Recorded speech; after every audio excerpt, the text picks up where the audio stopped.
Hi, and welcome back to the second session. Uh, so, in this session, there will be the first lecture will be by Tirthankar Roy Chaudhary and followed by a tutorial on the same topic. So, please, Tirthankar, please, you can start now. Yeah. Yeah. Okay, so welcome back everyone. So this is now we are in our second lecture, and as I had planned, in the first lecture we did the kind of broad overview of reionization and the main evidences. And now, given that we have some idea about what reionization is, what the redshifts are, and what the sources could be, let us talk about what are the essential physical processes which we need to understand if we want to understand reionization. So that is our that's the second lecture. That's the present lecture. Will concentrate on the physics of reionization. And as we mentioned, reionization is very closely linked to galaxies. In other words, this is, imagine this to be the H1 map, which is, let's say, the H1 field, which some version of it will be observable. But we want to see, we want to know about the first galaxies. So there is a close connection between these two. And this is something we need to understand how really quantitatively now to how to go from one picture to another, the other. So without wasting, so as I said, reionization is closely linked to galaxies, and hence the modeling would require knowledge of both galaxy formation and how the radiation is like moving around through the intergalactic medium and ionizing or not ionizing or doing whatever to the intergalactic medium. So without wasting time, let's straight away get into what are the important ingredients of a reionization model. Now, the first ingredient are dark matter halos, because as we know, galaxies which will form stars essentially will be embedded within dark matter halos. Dark matter halos are the objects where galaxies will form. And I believe you have learned about these collapsed objects and dark matter halos in the large scale structure lectures. So that's something which will help us now. Now, that's the first ingredient which we have to know.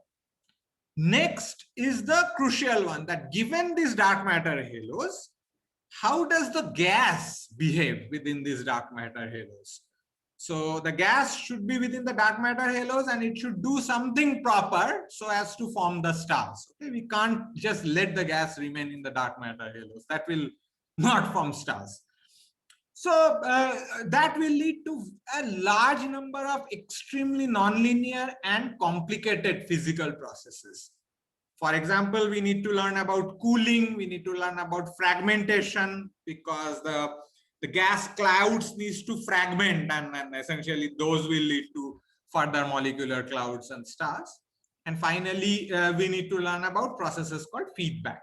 Some of these I will discuss a few slides down the line. So I will probably explain a bit. Now, suppose you have been, you understood how dark matter halos form, how many of them form, where they are, and so on. And you have been able to model the galaxy formation as well as the formation of stars. Next question is, what kind of spectra do these stars have? Because we need to ionize the gas, the medium outside the galaxies, right? So we need to produce photons, and I need to know exactly how many photons, ionizing photons to be precise, were produced by these stars. So this again, if you have some idea about what kind of stars were formed, you can calculate the spectra of these stars, which will, and then you add up the spectra of individual stars in a galaxy, and you can make this composite galactic spectra. So these are usually done by what are known as population synthesis models, stellar population synthesis models. And this is one part which is good in reionization modeling or galaxy formation modeling. There are many publicly available codes there on the web, which we can use to get the stellar spectra Of course, galaxy and star formation you still have to do, but assuming that you know how much stars are being formed, you can get the spectra relatively easily.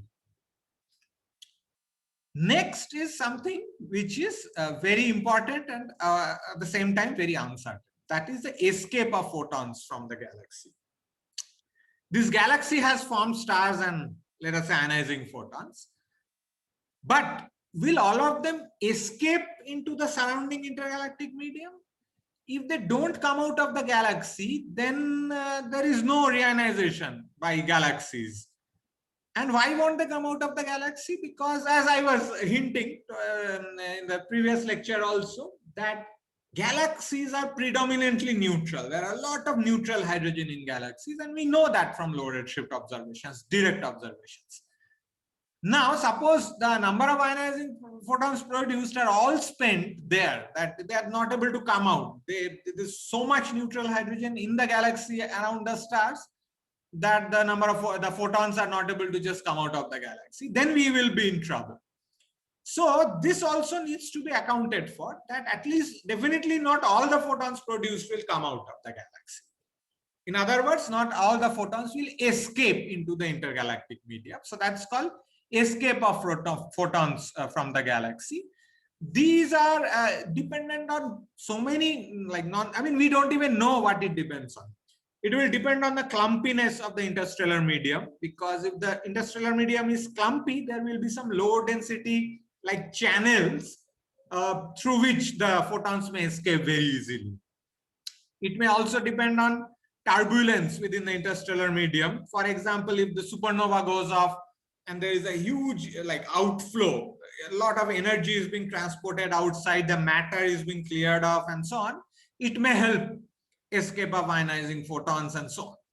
Very uncertain, even observationally, it's very difficult to figure out what this quantity could be, though there have been significant progresses in recent years. But this is something which we need to understand, that not all photons produced inside the galaxy will escape into the intergalactic medium. And finally, assuming that all of these have been taken into account, you need to do the radiative transfer. In other words, these ionizing photons come out and there is a expansion or progress of the ionized fronts. Okay, so that is something how fast it will move and so on, and what will it do is to be modeled, and for that you need to work with the radiative transfer equation in the intergalactic medium, which again is extremely nonlinear and complex. Okay. So this is basically the kind of broad ingredients of a reionization model. All these ingredients you would have realized I can broadly divide into three parts. One is the dark matter part, which just concerns gravitational physics, okay, dark matter and so on. Which again, I'm assuming that you have learned a lot in the large scale structure lectures. And then there is one part which have to do the things happening inside the galaxy. Okay, the gas physics inside the galaxy, the formation of stars and so on. Up to the escape of photons, which also is happening because of the physics inside the galaxy. And then there is a third component, which is the ionization front moving through the intergalactic medium, okay, the diffuse intergalactic medium. So that is the third part, which again is basically interaction of radiation with the atoms or whatever is in the intergalactic medium. So absorption, emission, scattering, heating, ionization, everything. So this will also give you an idea about how rich the field is. Yeah, please go ahead. So for a given epoch of reionization, how can one go and find out what proportion of galaxies are participating in ionizing the surrounding and what proportion of galaxies are not participating in ionization? Okay, so that first of all, we don't have direct observations of reionization right now. We have observations the way we discussed in the last class, and I will discuss a bit more. So now a lot depends on your model. So this is the part where you have to model, because you haven't observed the first galaxies yet. So you don't know how many of them are producing what kind of ionizing radiation. So this is a model which we have to build, and now it depends on what kind of how much physics we know about the early star formation. So as of now, what we know, I mean, I didn't understand the question fully, that what fraction of galaxies are participating. All galaxies which produce ionizing photons are participating in reionization, so in principle. So there is no problem there. For example, at low redshift, the galaxies which you see, in principle, all of them would have participated in reionization process, because we know they have produced heavy stars, massive stars, which produced ionizing photons. And we think a small fraction would have escaped into the intergalactic medium. At high redshift, it is severely model dependent. You have to model and figure out what's happening. Okay. So these are the ingredients of a reionization model. And as I was trying to say, it's an extremely rich in terms of physics. There is so many physical processes you need to worry about and you can play with, that it makes the field really, really fascinating. Now, of course, I mean, if you've tried to build a model which can capture all the physics, you are doing like path-breaking research here. And then this is something which is not something I can cover in a couple of lectures. But what we will do first, and I think this is very important, is to build simple models of reionization. A simple model which captures the basic physics behind the process, the kind of physics we just talked about. Okay.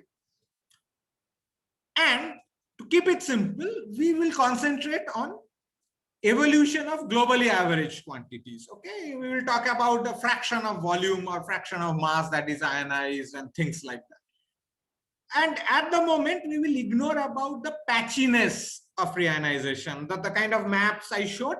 So we won't worry about the details of how patchy this process is and so on. We will just talk about globally average quantities with a simple model. And our idea is now to see what we understand about how reionization progressed and whether we can understand about the various physics. How do these physics play their parts in the reionization? So let's do that, and let's go ingredient by ingredient. First ingredient was dark matter halos. And this now you all have calculated, I guess, that it is possible to compute the number of halos within a given mass range at a redshift z per unit co-moving volume. This is called the halo mass function. This you can calculate analytically using concepts of linear perturbation theory, spherical collapse, and excursion set theory.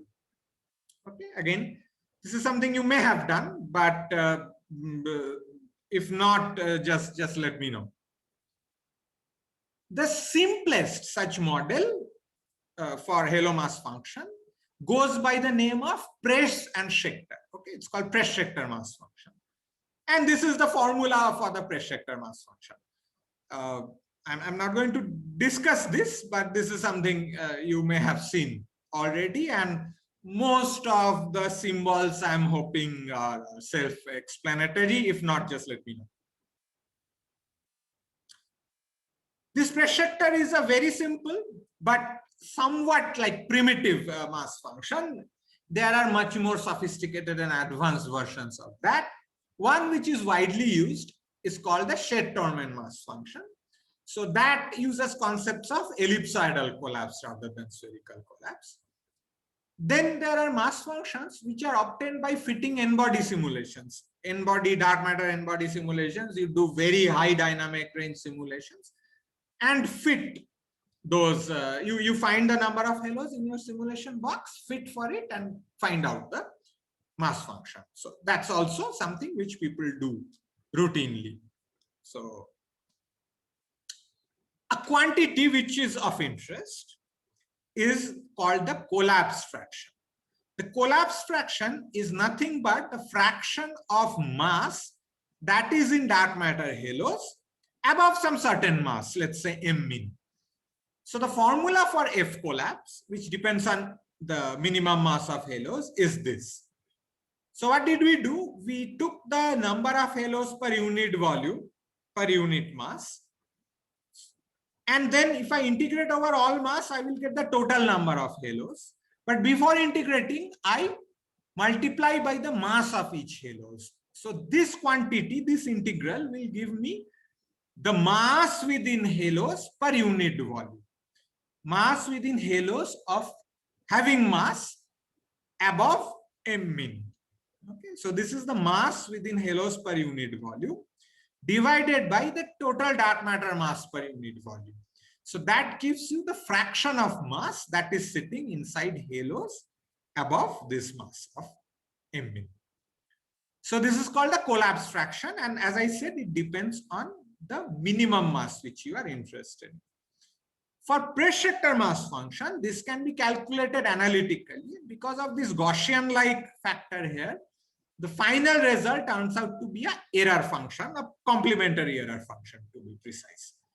Okay, so this will be the F collapse, which depends on m min. Clearly, it also depends on redshift of interest. So unless you have calculated this already, I will ask you to try to do that again as a homework. Start with this, the formula for pressure mass function, and figure out that indeed it reduces, once you integrate, it reduces to this complementary error function. Okay.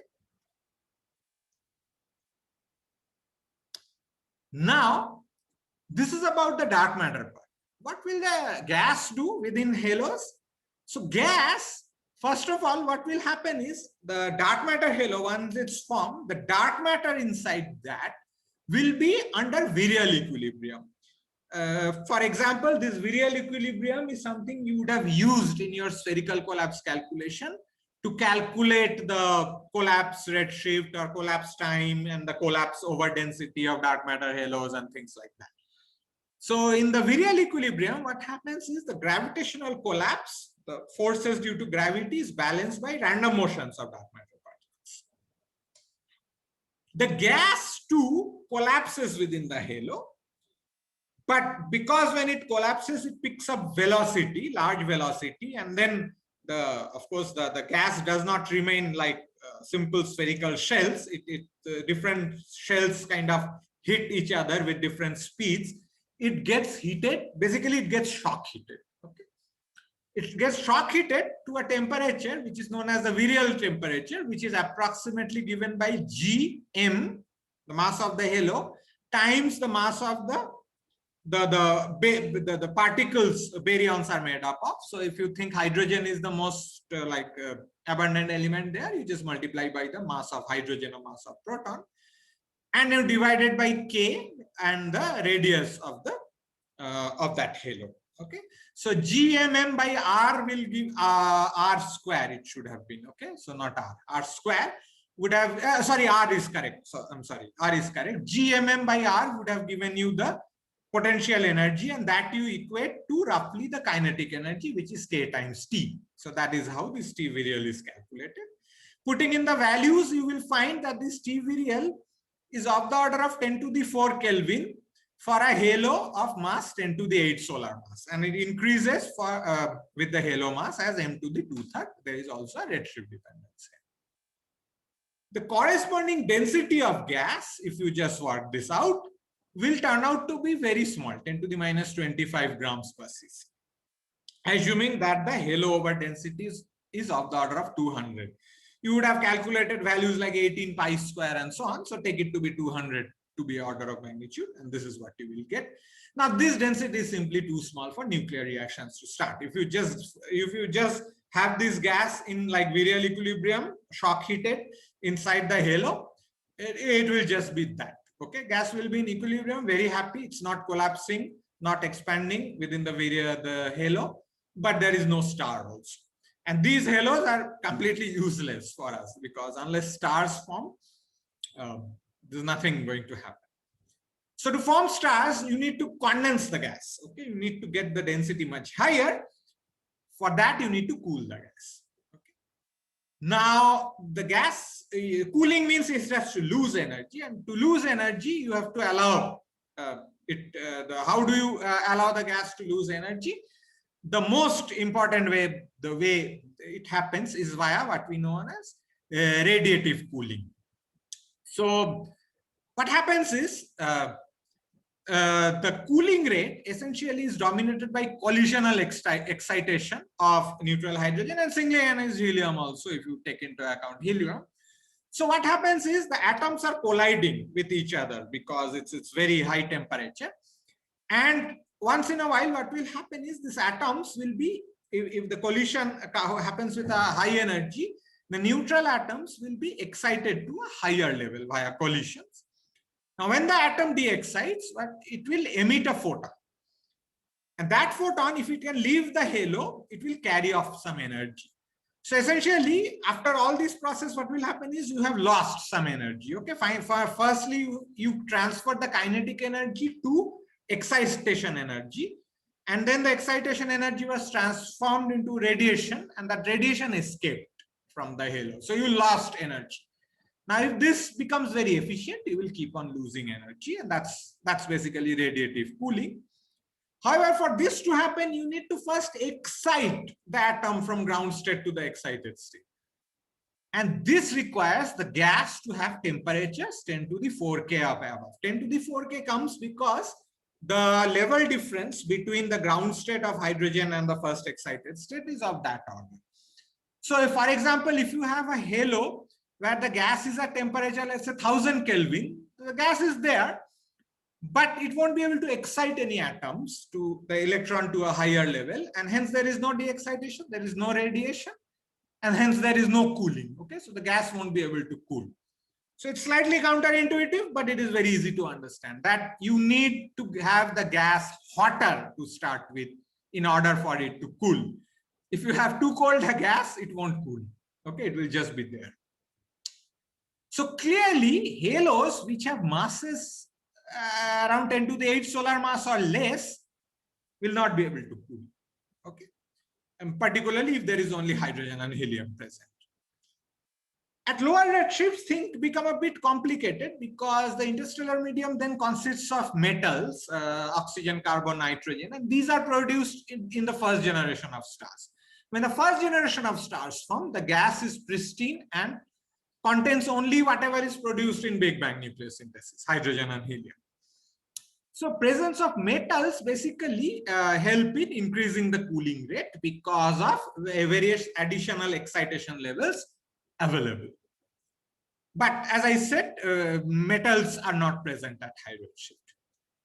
Cooling rate you can also boost by presence of more complicated molecules like H2 or carbon monoxide because of their rotational and vibrational levels. But again, formation of H2 at least is not very, carbon you need higher order metals. H2 can in principle form at high redshift, but it is not very easy, and even if they form, they dissociate very easily. This is a very controversial subject. Some people believe that H2 can form and hence smaller mass halos are also very efficient in forming stars. But some people believe that it is not very easy. So because the calculations are not very simple, this is where we are. We don't know what happens. Atomic cooling, of course, is very clear. This, for example, gives you the cooling rate as a function of temperature of the gas. Black is basically the cooling rate, the total cooling rate. And what has been shown here are various components of the cooling, various processes which can lead to cooling. And you can see at temperatures which is of our interest, 10 to the 4K and around, it is dominated by these red lines, which are basically collisional excitation, which we just talked about. The collisional ionization and recombination are there, but they are less significant. You can clearly see that the cooling rate drops significantly at temperatures just around 10 to the 4K and below that. So if the temperatures become lower than that, you won't be able to cool the gas. At higher temperatures, of course, other processes also start to become important, like Bremsstrahlung and all, but this is the basic idea about cooling. Of course, if there is molecules, then the picture becomes a bit interesting. So for example, this shows the plot of cooling rate for atomic cooling, which is shown by this red. So this is this equivalent of this black line here. So this is the atomic cooling. But then if there are molecules present, then the cooling rate shows this kind of a structure. So then you see even halos of small mass, that is small temperatures, can also cool, and that can, I mean, for example, 1000 Kelvin halo can also cool if there are molecules sitting there. But as I said, the presence of molecules are not very clear at high redshift. So this is the first ingredient that you need to cool. And clearly, at least it's clear that 10 to the 8 solar mass, halos below 10 to the 8 solar mass, they are not very easy to cool. And if they don't cool, they won't form stars. Okay. So this, for example, gives you a first hint of what kind of values you should take for this MMIN, the minimum mass parameter. Now, the star formation is very complicated, and that's something I'm not going to talk about much because it involves fragmentation, molecular clouds, and so on. But let us try to model it in a phenomenological way. We say that, let's say there is a halo of mass m. The star formation rate of that halo, given that it was formed at a time t form, and we want to find out the star formation rate at time t, it can be written as this. So m is the mass of the halo. More mass you have, the more stars you can form. But you have to scale it by omega b by omega m, because it's the baryonic mass which is going into stars. But not all baryons will go into stars, only a fraction will go into stars, because there has to be an intergalactic medium sitting there. So let's say F star is that fraction, which you multiply this with. And then you need to figure out the time dependence of this star formation rate, and that you call lambda star. So lambda star is like the temporal profile of star formation. Okay, how fast or how slow is the star formation going on? And the temporal profile, because all the amplitudes have been accounted for in these factors, so the temporal profile needs to be normalized properly. Okay. For example, now the temporal profile, if you think that the star formation rate is constant, then this lambda star will be some 1 by t, where t is the star formation time scale of the halo. On the other extreme, if you think that the star formation rate is like a burst, okay, one burst, then for all practical purposes, you can take this profile to be a delta function. Okay, so the halo forms, and immediately there is a star formation episode, and boom, the stars form, and that's it, done. Okay, so you can treat it as a delta function in that case. The actual situation will be probably somewhere in between. Often what happens is the star formation time scale is typically dynamical time scale of the halo, because you are having this cooling, the fragmentation and things like that, which depends on the gravitational field of the gravitational potential of the halo. So often it is of the order of dynamical time scale of the halo, and the dynamical time scale you can show is like a fraction of the age of the universe, particularly at high redshift. Okay, it's typically of the order of 10% or so.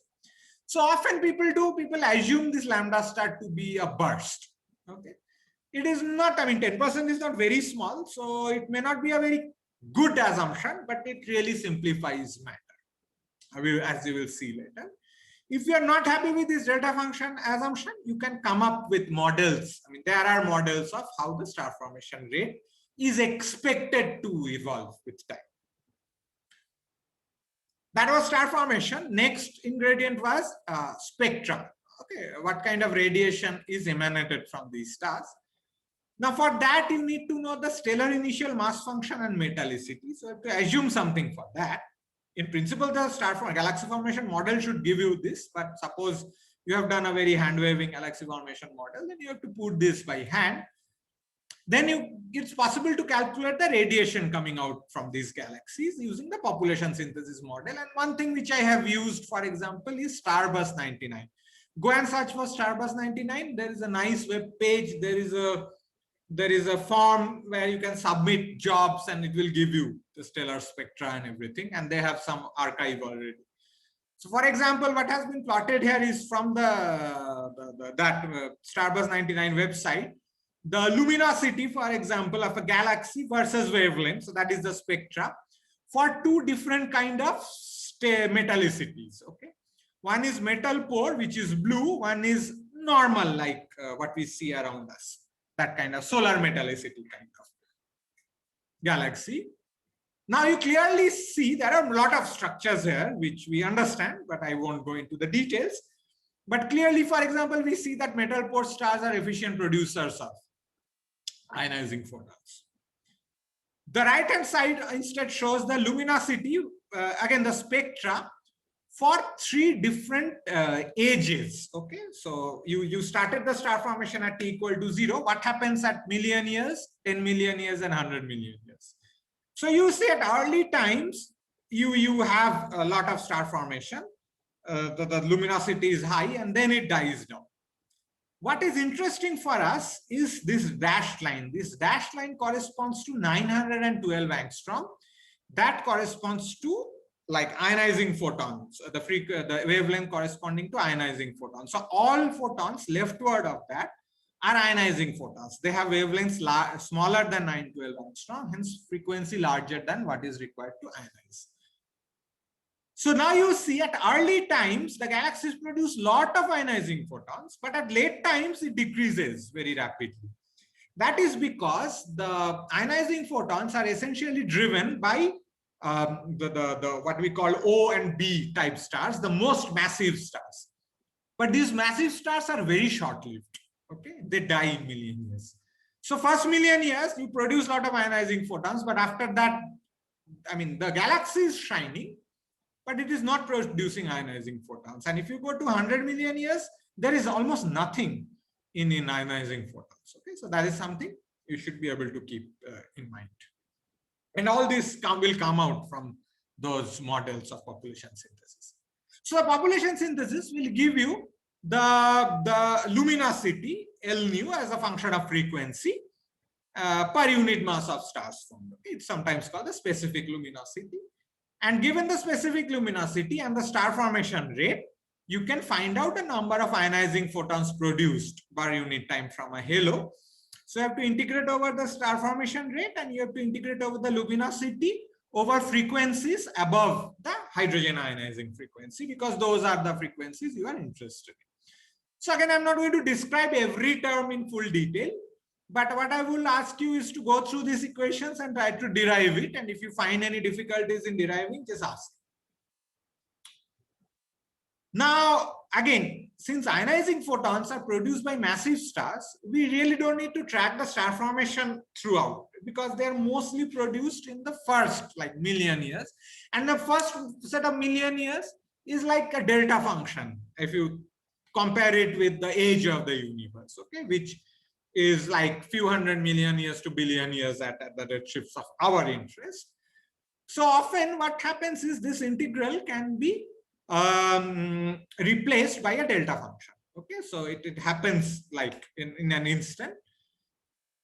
But the total number of photons produced per unit mass is encapsulated in this new factor which I have introduced, which is eta gamma. Eta gamma, as you can see, is nothing but the total number of ionizing photons produced by that galaxy per unit mass of stars.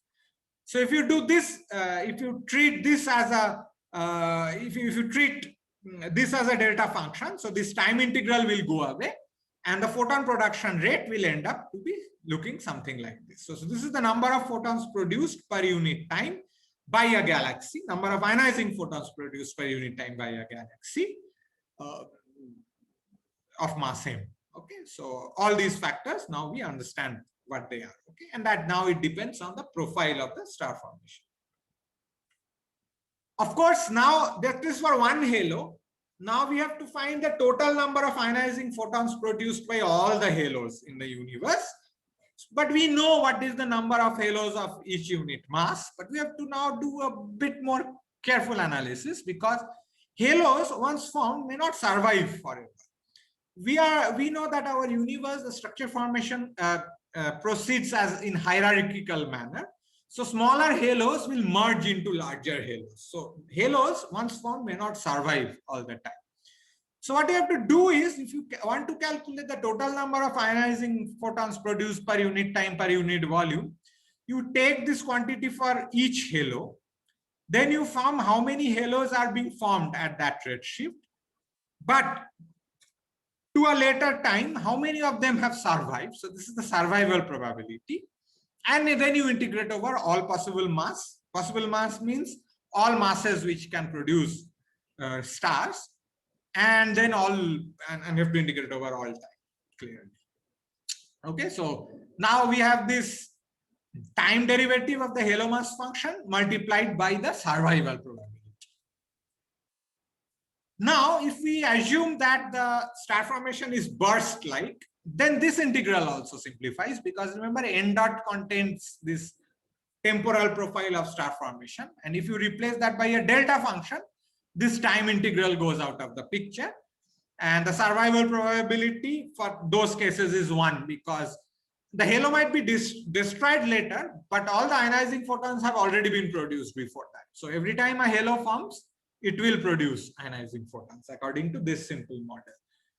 So we end up with something which looks remarkably simple. Okay, so this is the number of ionizing photons produced per unit time, per unit volume, unit comoving volume.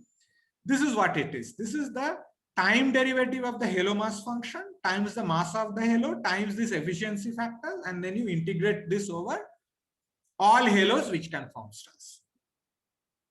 Remarkably simple, but to get there, we had to make a lot of assumptions. Some of them are reasonable, like the fact that the ionizing photons are produced by stars which are short-lived. Some of them are slightly contrived, like we said that, oh, all star formation is burst-like. That may or may not hold true. But with all these things, we have come up with some model of photon production. Okay. You have also by this time understood, what are the things which need to go in. So if you don't like any of the assumptions, now you are in a place to relax those and come up with a much better model. So that the freedom is there. There is still something which we need to account for. That's the escape of ionizing photons, because a fraction of the ionizing photons which have been produced will be consumed within the galaxy itself. So you have to multiply by a fraction, f escape, okay, a fraction less than 1. This quantity we really don't know how to model, very few observational constraints, particularly at large redshift. So, but in any case, what we do is we take our earlier formula and multiply by a fraction, f escape, okay, which we will leave it at for the time being, since we don't know, and then some fraction which comes out of the halo into the intergalactic medium. This fraction of photons are coming out of the halo. Now, if I write this formula in its full glory, it looks like this. Now, there are a lot of quantities which are unknown. See, the halo mass function is something you know. M-min is something which we have understood to some extent. These are this. We don't know what fraction of photons come out. We don't know what fraction of baryons go into stars. We really don't know the spectra of the stars, because that will depend on the metallicity and things like that, which we just saw in the plot earlier. But the way these things appear, it's clear that we don't have to know these things individually, because they appear as a multiplicative combination. Okay, a combination of multiplicative factors. So we need to know these three quantities as a whole. Okay, we don't need to, we are not interested in the values of each of them. So given this, what we do is we can define a dimensionless parameter, which is take these three quantities. F escape and F star are already dimensionless, they are fraction. Eta stars is number of ionizing photons produced per unit mass of stars. So it has a mass inverse dimension. So you multiply by the proton mass. So you come up with the dimensionless parameter. And if you do that, this expression simplifies drastically to this. Okay. So there is a zeta by MP. And so this is our end dot. This xi is sometimes called, sometimes it's written as anion also. So if you have done some reionization modeling in the previous week, I don't know which symbol you used. Maybe you used anion, maybe you used this zeta, but these are both are used in the literature. Okay, so this is the reionization efficiency parameter. If you ask what are the typical values of this reionization efficiency parameter, okay, is it 10 to the minus 5? Is it 10 to the 5? Is it of the order of unity? We can calculate that. For example, if you think of normal stars having IMF, which we see in the local universe like salpeter light, this eta gamma, the number of ionizing photons produced, are typically 7,000. I mean, eta gamma times proton mass turns out to be something of the order of 7,000. If you think that, let's say 5% of the baryons go into stars, these are typical numbers. This is nothing like written in stone or anything. And then say 5% of the photons escape into the intergalactic medium, the number turns out to be 70. So it gives you now a feel, okay, maybe somewhere between 1 and 100 or something is good numbers to take. Okay, 15, 20 are reasonable numbers to take and so on. Okay, so that is something which we keep in mind. Actually, if you go to metal-free stars, this number can change drastically because they are extremely efficient producers of ionizing photons. So this quantity, which is few thousand for normal stars, can become few 100,000 for metal-poor stars. But metal-poor stars, what happens is their star-forming efficiency is very low because they can't cool very easily. But their escape fraction can be very high. So at the end, the efficiency parameter can be much higher than for what is for normal stars. But as I said, we don't know really when these stars formed, how long do they live, and so on. So often what people do is people take all these complications into account by just making this parameter redshift dependent. Okay, without worrying about the metallicities and things like that. Okay. If you take this efficiency parameter to be independent of mass and time, just take it to be a constant. So of course it's a simplification, but let's do that. You can show that this n dot turns out to be this factor. Okay, it's zeta times omega b by omega m ddt of this factor m min dm m dn dm. Halo mass function times mass and integrated over all mass. This you should identify as the collapse fraction. Okay, this divided by rho m bar is the collapse fraction. Mass, fraction of mass in halos above mass m min. Okay, this I defined just towards the beginning of this lecture. So we end up with the expression which is just the time derivative of collapse fraction, and this collapse fraction is a function of m min in addition to being a function of time. Okay, and because of the definition of the collapse fraction, you ended up with the rho m bar here. Now you couple all these things, you should be able to show that n dot is nothing but the efficiency parameter times the neutral hydrogen number density, sorry, the hydrogen number density times df dt, df collapse dt. Here I have made one simplification that I've ignored the presence of helium. I have assumed that all baryons are hydrogen. Of course, we know that 25% is actually helium. So that introduces a correction factor, which is not difficult to take into account, but just as keeping it simple, we just ignored the helium for the time. There are also feedback processes which are important because the star formation can be quenched. Okay, and this quenching will lead to basically some kind of regulation in the reionization. So you cannot just make the reionization progress very quickly. There are feedback effects which can increase the value of m min, and there are other kind of feedback effects also. For example, there is radiative feedback. This is the heating of the gas due to reionization. If the gas basically heats up, then in small mass halos, you cannot like condense the gas very easily. So then there is no star formation. And this can affect halos of the order of 10 to the 9 solar mass or so.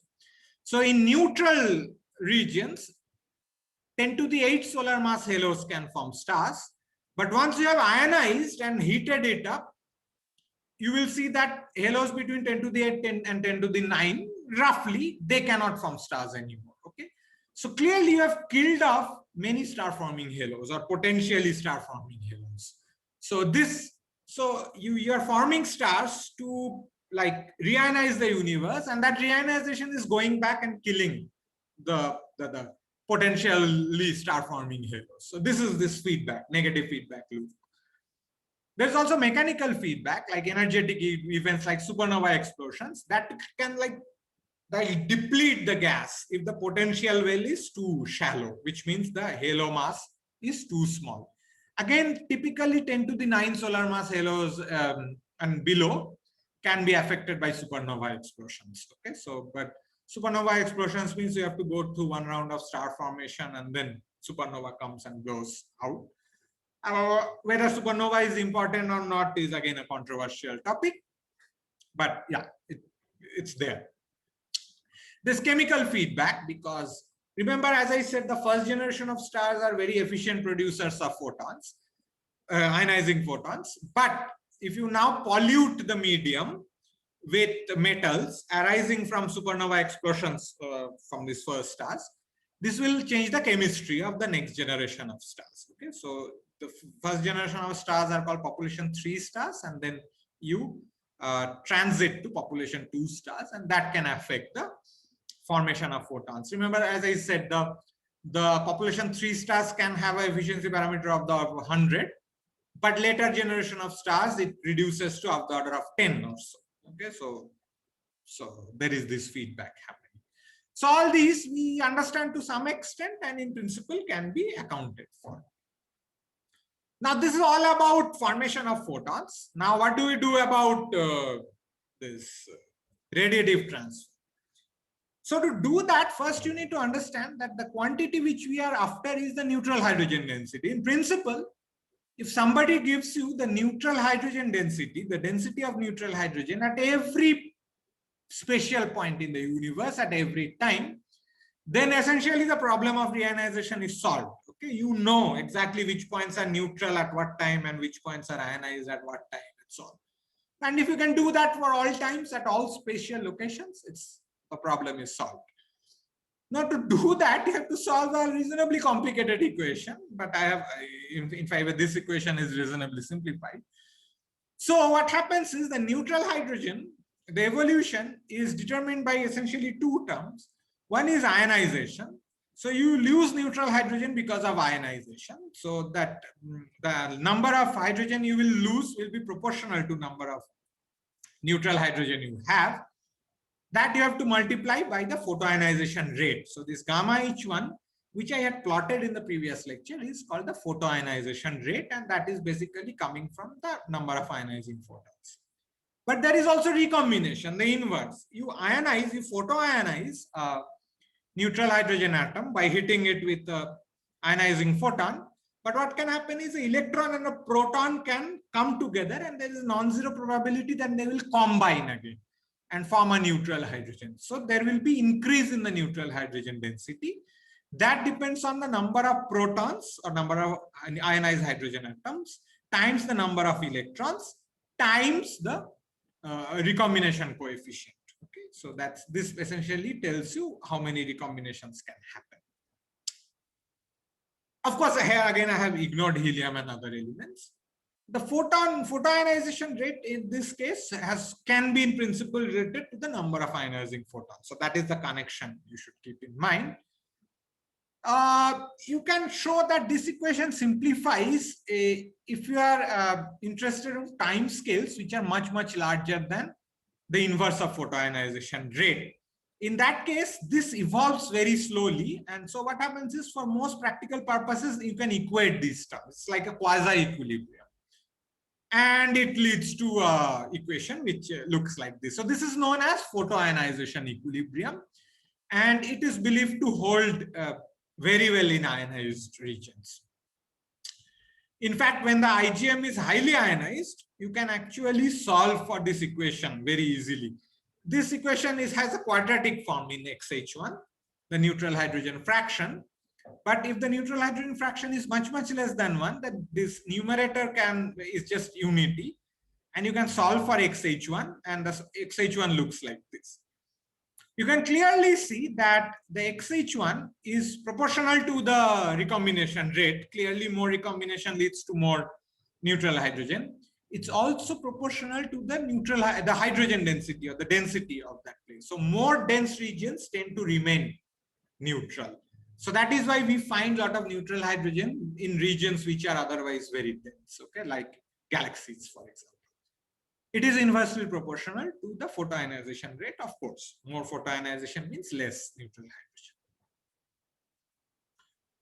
These kind of equations are very useful in studying Lyman alpha forest. For example, you can relate this photoionization rate to neutral hydrogen. And in fact, that is how the photoionization rate observationally is calculated. So if you can connect to the previous lecture, that was how the number of ionizing photons were calculated. Okay. Typical values of photoionization rate are 10 to the minus 12 second inverse. So if you are interested in time scales, which are much, much larger than inverse of this, that is 10 to the 12 seconds. 10 to the 12 seconds is of the order of 10 to the 5 years.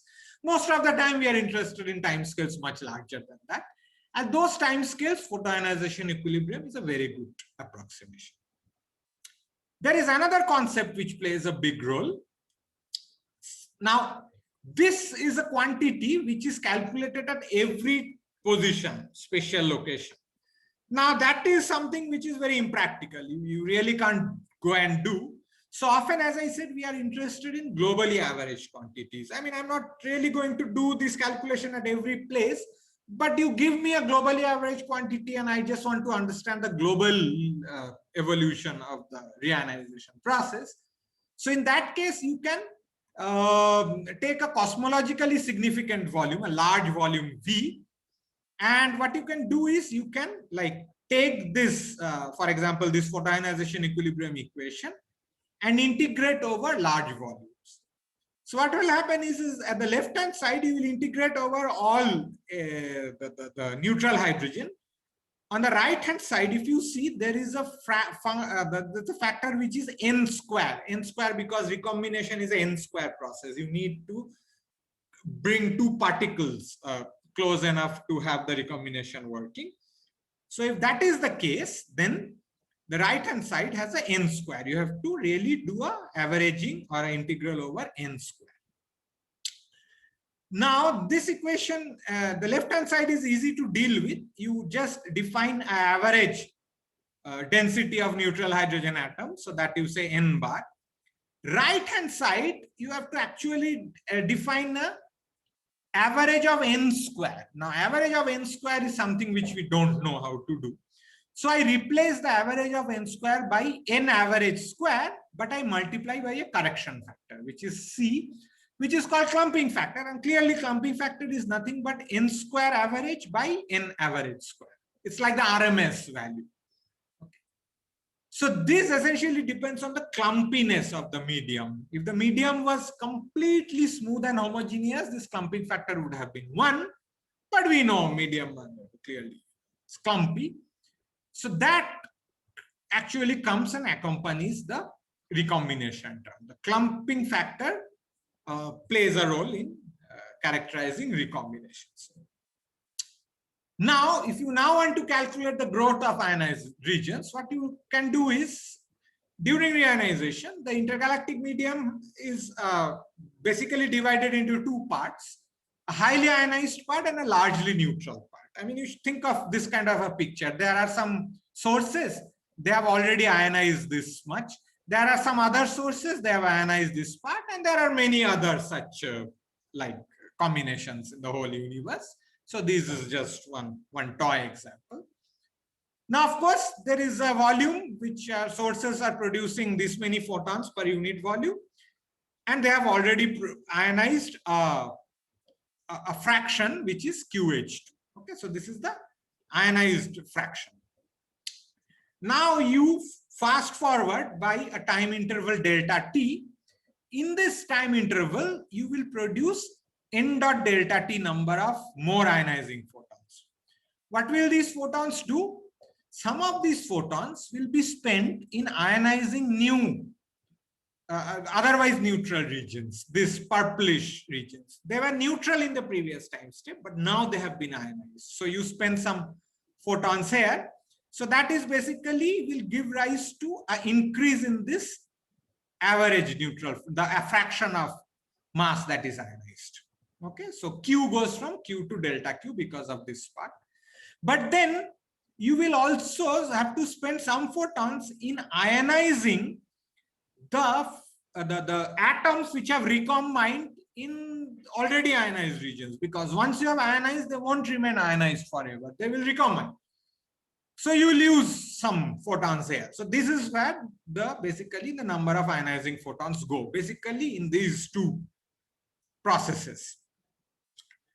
Within the ionized regions, as I said, photoionization equilibrium is a good approximation. So this NH1 times gamma H1 is equal to the right hand side, which is the recombination rate. This is a equation which we wrote in the previous slide.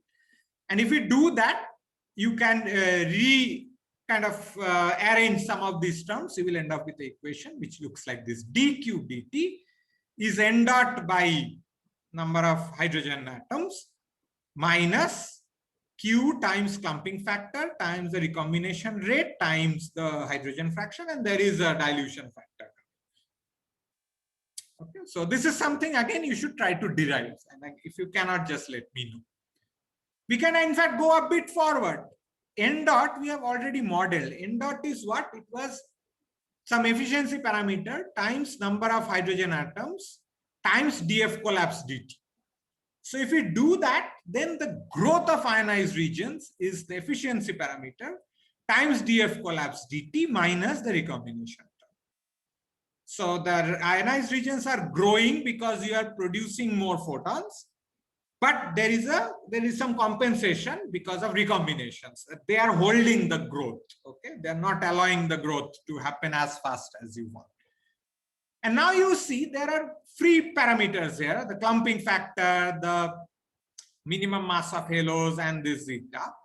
If somebody gives you these three numbers, assuming them to be redshift independent for the time being, you can actually solve this equation and figure out what the reionization history of the universe will be. This is the global reionization history. Once you have solved for this Q, you can calculate, for example, the CMB optical depth. CMB optical depth, again, you can go back to the formula which we wrote. It is C times the Thomson cross section times there was an electron number density. Electron number density is the ionized fraction times the times the hydrogen number density. Okay, again, ignoring helium. So it is just the integral of this Q. Again, remarkable, right? I mean, I can calculate the CMB optical depth. So I solve for this, I calculate the CMB optical depth and ask, is this value okay with Planck optical depth, the CMB measurements? Okay. If it is not, whatever values I chosen here are not very good. If it is okay, fine. I mean, at least I have satisfied some constraint. You can also find out what is the epoch when reionization was completed. Okay. When did Q hit 1? Did it hit 1 at redshift 4? Then you know it's too late. Did it hit at redshift 10? Then it's too early. Did it hit at redshift 5.5 or 6? Good. Then this is the correct model for reionization. So you see, you solve this and you can ask the question, is this a good reionization history? You can also calculate this quantity, which is the ionizing emissivity, N dot. And from Lyman alpha forest observations, we now have some idea about how much this value would be. And now you can compare this also with observational constraints and then ask the question, is this okay? If this is okay, if this matches with all these constraints, you say, okay, I have got a zeroth order reionization model. And remember, these are the constraints which I talked about in the previous lecture, okay? Robust constraints on reionization. So if some of you were like worried that it is not very easy, there is tension in the data and so on, you should definitely do the tutorial, which is coming up in a couple of minutes. And you should be able to convince yourself that you yourself will come up with a model in principle, which are okay with all these three observational constraints. And then fine. I mean, then you have, you know that there is no tension. I mean, with such simplicity, you can come up with reionization histories, which are okay with observational constraints. Okay. So all those. So when we are matching the observational constant with the derived constant, yes. So here the tau we need to consider. Don't we need to consider the helium reionization here? In principle, yes. So you will make of the order of 10% error if you don't do that. Okay. So in principle, you have to do helium reionization at redshift 3. You have to include that. But if you are okay with within 10%, I mean, if you are really doing it for Yeah. pedagogical purposes, then this is So, good enough. why If you want to 10%? write a Why not? paper, then helium reionization is essential. No, why not 25%? Because helium by mass, it's Yeah, but this is number, right? okay. So by okay, number, okay, it is 10%. okay, okay. Yeah. Okay, and anyway, you will already account for singly ionized helium already first, and then the Oh, yes. doubly ionized helium. So it doesn't Yeah. make a difference of more than 10%. In fact, the difference in tau is also much less because helium, the contribution to this integral also occurs over a small redshift span. Okay, so it is important, as I said, if you are writing a paper, you have to account for that. If you are just doing a very order of magnitude calculation or just doing it as a toy model, then this is fine. Yes. Yes. So it will in the second order correction. Kind of. Yes, yes, yes. But as I said, the tau errors have become so stringent. If you are, as I said, if you are really now want to give observational constraints on reionization parameters, you at least have a simple helium reionization model, a step reionization model at redshift 3 or 3.5. Okay. I mean, that is important for, I mean, if you are doing like research based thing. Right. Okay. Thanks. So yeah, so that is where I will stop because this connects to the tutorial today. So the take home messages are reionization physics in general is very complicated. There are three main components. One is the cosmic density field, which leads to the dark matter halos and the large scale density fields and so on. There is a source modeling, which you have to do with galaxy formation, star formation, escape, and so on. And then there is a ionization front evolution, okay, which have to do with radiative transfer. It's possible to understand the basic physical concepts through simple modeling. So that's good part, which I just showed you. So that is something you will do in the tutorial. And in our next lecture, we will go to much more complicated modeling of reionization, because in this case, what we did till now is just the global modeling of reionization. How does the globally average quantities evolve with time? Next lecture, we will come to how do we model this patchiness in reionization. Okay, the fact that some regions are ionized, some are neutral, and all these maps which I showed in the first lecture, we will come to that part. Okay, and that we have to do really numerical methods. So I will describe what is involved there. So let me stop here. If there are some questions, I can deal with it. Otherwise, we will. I think Borun will take today's tutorial. Somebody has raised hand. Please go ahead. Yeah. Hi, Teerth. Yeah. So I was wondering about the role of dust when you were doing the source modeling. In that, if suppose a galaxy is dusty, even if there is a lot of UV radiation coming out of new stars, that would turn into infrared radiation, and that might not be considered an ionizing radiation. And so when suppose you are saying that population 3 stars would be giving out much more ionizing radiation, but also that part would also be playing a role that at earlier times dust fraction would be lesser. Yes. So those photons would be able to escape more easily. And so I was wondering if you include dust, because dust would determine a lot that how much of the ionizing radiation actually comes out of the galaxy. Cut it short. I mean, we know from observations of galaxies at redshift 6 and above that dust is already really less. Okay, so at most of the redshifts we are interested in, dust plays very little role in like processing the ionizing radiation and putting it to a different frequency band. That's a big advantage of reionization modeling. You can really ignore the effects of dust. They may start to become important towards the end stages of reionization. But at early stages, I mean, when the population 3 stars form, there are no metals. So almost by definition, there are no dust.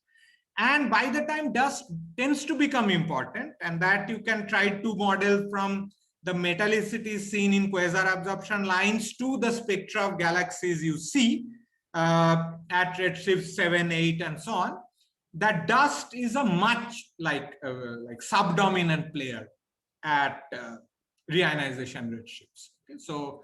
So most often we are not really worried about dust in these modelings. The other things are much more important, and those things have to be taken into account first. Okay, thank you. Thank you.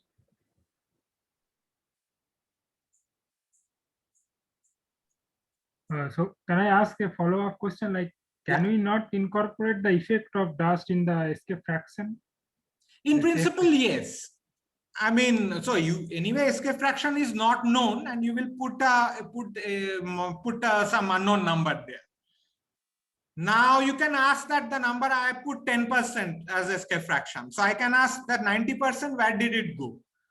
So you don't have to answer that, because anyway nobody knows what's going on. But what I'm trying to say is most of those 90% or a much smaller fraction of those 90% is being spent in dealing with dust.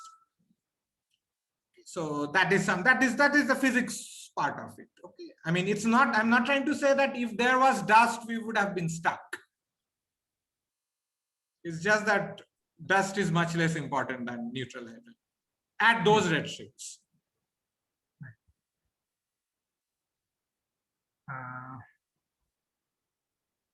I don't see any hand right now.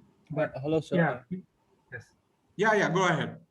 So I had a question that the thing you said about helium reionization, I just wanted to ask, is there any standard observational probe for I may have not understood it. So I was just asking that you said that around redshift 3 helium reionization took place. So like, is there any standard observational probe for this helium study of this helium reionization? So yes, there are. Unfortunately, that is a completely different subject than what we have discussed.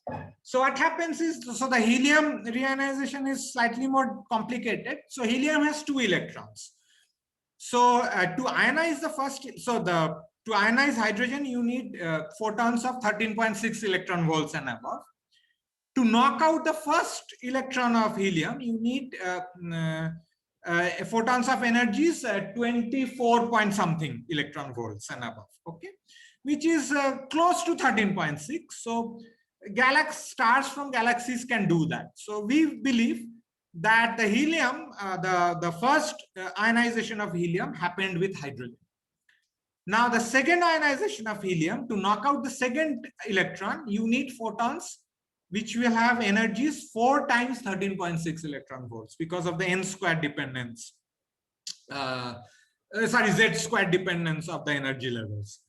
So that will require 54.4 electron volts, and that is not happening in stars. Okay, if you go to 54.4 electron volts, stars don't produce those kind of radiation. They can be done only via quasars or AGNs, basically. Now, quasars build up only around redshift 3, 4, 3 or so. So the second ionization in helium can happen only at those redshifts. The direct observational probe is if you can go and observe helium Lyman alpha forest, okay, because the helium also has its equivalent Lyman alpha forest, okay. And people are, I mean, those observations are becoming like available now. I mean, they were available, but they are becoming much more like sensitive and like research worthy now. And from those observations, just like from Lyman alpha forest observations of hydrogen, we found out that the end of reionization is around redshift 6 or 5.5. Similarly, the helium Lyman alpha forest tells us that the end stages of helium reionization is around redshifts of 3.5 or so. Exactly what is a research problem yet, and people are doing those. There are similarly, there are other ways of probing helium reionization, that is through temperature of the intergalactic medium, but let me not start that. I can discuss it later again with any of you if interested. Okay, sir. Thank you. There was a question in the chat. Are there any observational constants on F escape and anion? So in NIN, you see most of these things we know from, we have some idea about what they could be from low redshift observations. Of course, we don't know what they are at high redshift. There are some constraints on F star from the galaxy luminosity function. Okay, this combination F star eta gamma MP.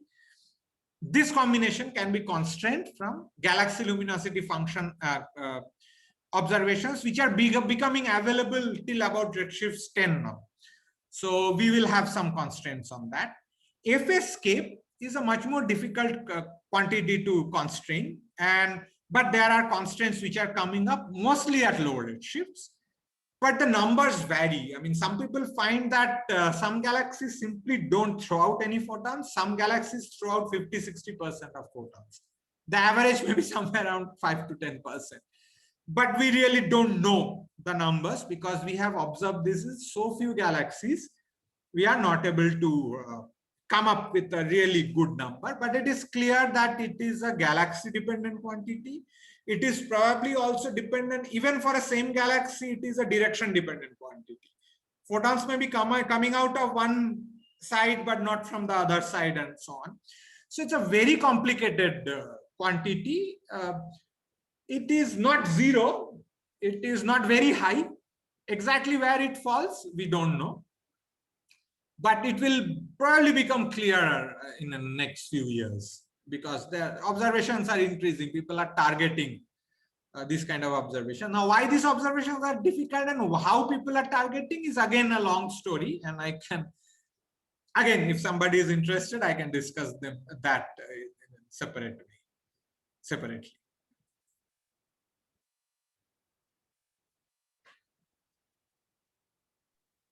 Okay, can now move on. So let us thank Tirthankar Roy Choudhury again, and okay. Thank you. So I'll stop sharing. Yeah.